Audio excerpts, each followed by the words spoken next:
This is the town bridge in Bradford-on-Avon, a small Wiltshire town just a few miles upstream from Bath. And this is the town's lockup, locally known as a blind house.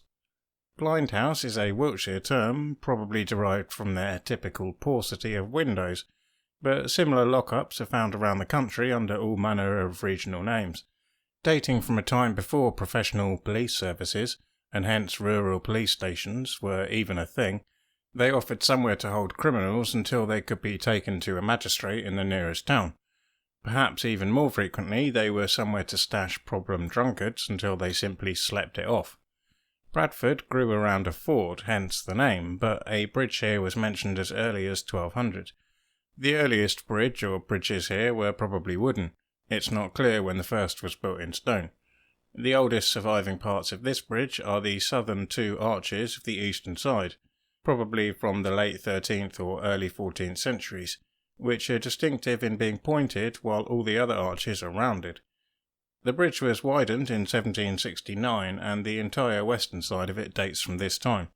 You can just about make out the widening from this angle. The origin of the lockup is a bit murky. Most sources seem to say it was built in the 17th century, but many of them suggest it was rebuilt or converted from an earlier building used as a chapel, which turns out to be somewhat questionable. Actually, that turned into the most interesting part of this video in my opinion, but for those who don't share my fondness for nitpicking historiography, I'll cover the basics of its life as a lockup before vanishing down that rabbit hole. The interior is usually off limits, but opened occasionally by volunteers of the local Heritage Society, and last year I got a quick look.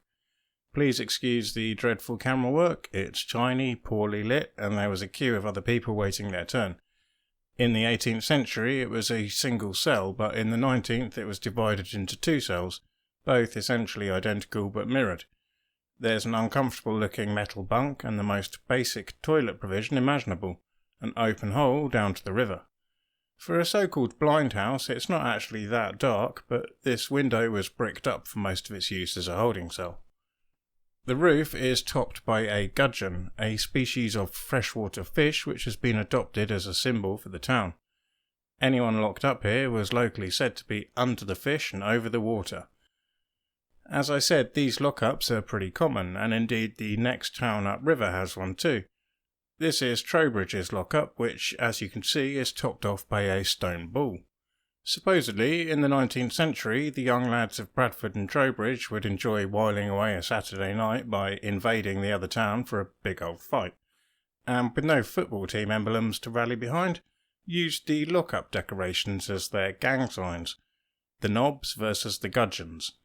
I swear I'm not making this up. But what of the claim the Bradford lockup used to be a chapel? On the face of it, it's a very believable claim. It used to be fairly common for medieval bridges to incorporate chapels or even full-blown churches. Here, for example, is Exeter's Old Exbridge, completed in 1214, and incorporating a church of St Edmunds. Here's another example from St Ives in Cambridgeshire. Perhaps this is why the claim that Bradford's lockup was built as a chapel is so readily and easily accepted.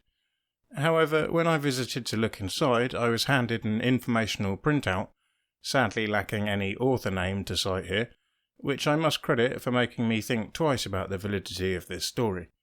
It claims the only written evidence that this was ever a chapel comes from the writing of John Aubrey, a 17th century antiquarian who this leaflet describes somewhat scathingly as an amiable dilettante who dabbled in history and natural history, and whose descriptions tend to be inaccurate. In contrast, it points out, in the previous century the more reliable and painstaking John Leland described the bridge but said nothing of any chapel. If there ever was one, surely he, a clergyman, would have mentioned it. Of course, I felt compelled to check out both primary sources for myself, and having done so, I am inclined to think our anonymous leaflet author might have a point. John Leland spends half of his total word count on Bradford-on-Avon, detailing the large parish church, the vicarage, parsonage, the chapel at the top of the hill, and so on. You definitely feel he would have mentioned a bridge chapel if it existed at that point. Aubrey's claim that there was a chapel in the 17th century is kind of unconvincing when encountered in the original text. He simply says, Here is a strong and handsome bridge, in the midst of which is a little chapel, as at Bath, for Mass. That's it. No details, no record of which saint it was dedicated to, no anecdote of seeing actual preaching there, just an offhand observation that it reminded him of a similar place in Bath. Personally, I'd never heard of a chapel on a bridge in Bath, but a quick Google revealed that roughly here at the location of the modern-day Churchill Bridge, a 17th century traveller like Aubrey would have encountered St Lawrence's Bridge, which looks something like this. You can definitely see a very strong visual resemblance to Bradford's, so you can well imagine Aubrey, knowing of the St Lawrence Chapel at Bath, would assume this very similar looking construction was for the same purpose. Just to add to the potential confusion, the ancient Saxon church in Bradford is also dedicated to St Lawrence, and I found this Victorian artwork entitled St Lawrence's Bridge, Bradford-on-Avon, despite the fact that no other source seems to attach St Lawrence's name to Bradford's bridge or chapel. Either I am getting confused, or the painter has somehow conflated the appearance of Bradford and the name of Bath's old bridges. And actually, the rabbit hole doesn't stop there, because a slightly less quick Google turned up an archaeological paper from 1905 entitled Bath Old Bridge and the Chapel Thereon, which cast some reasonable doubt on the idea that Bath's Bridge Chapel was ever, in fact, really a chapel.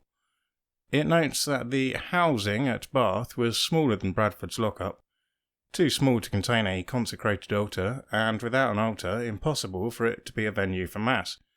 It notes that the only textual evidence for Mass being held there is very weak, and suggests that it was more likely a kind of glorified niche or alcove, perhaps containing a painting or saint's icon. A place where travellers would stop to offer a prayer, sure, but perhaps falling somewhat short of what the word chapel typically denotes. Bath's chapel lacked a priest, hosted no services, and barely qualified as a building. Aubrey's claim that Bradford's Bridge had a chapel for Mass, like Bath, therefore seems all the sketchier if Bath's chapel probably wasn't a chapel and almost certainly didn't host Mass. Still, while the documentary evidence for a chapel here seems to be a bit thin, I should emphasise that finding fault in the written evidence for something is very much not the same as finding evidence against it. Quite besides written evidence, there is the matter of the structure itself. As mentioned earlier, some of the windows here are too big for a structure built as a lockup, and seem to be of a 13th century vintage. The corbelling at the bottom of the structure has also been dated to that sort of era. The wave of lock-up construction came several centuries later, whereas chapels on bridges were pretty common at that time. So the building was almost certainly something else before it was a lock-up, and a chapel is a credible best guess, at least if we use the rather looser definition of chapel as above, a place for travellers' prayers but probably not a place for Mass. As such, most people seem to accept the chapel theory, regardless of Aubrey's potential unreliability. In a way, it's a bit of a shame it can't be repurposed once again. It's big enough to host some sort of coffee or street food kiosk, or a larger version of those community libraries you find popping up in old phone boxes, perhaps. But the door is a hefty step up from the pavement, which is in itself far too narrow to cope with customers waiting here, so it seems to me like it's simply not practical. I would have liked to make this video a spiritual sequel to my Somerset Fives Wall video, and go around half a dozen Wiltshire villages to feature all of their blind houses, but public transport just isn't up to it, and Wikimedia only has low resolution photos for the most part, so the lazy slideshow option doesn't work either. There is a good post on the Hidden Wiltshire website though that you might want to check out. But that's it for this video. Thanks to the heritage-minded volunteers who ran the Blind House Open Day and wrote the leaflet and so on, everyone else whose work I used to make this video, and thanks to you for watching. Cheers!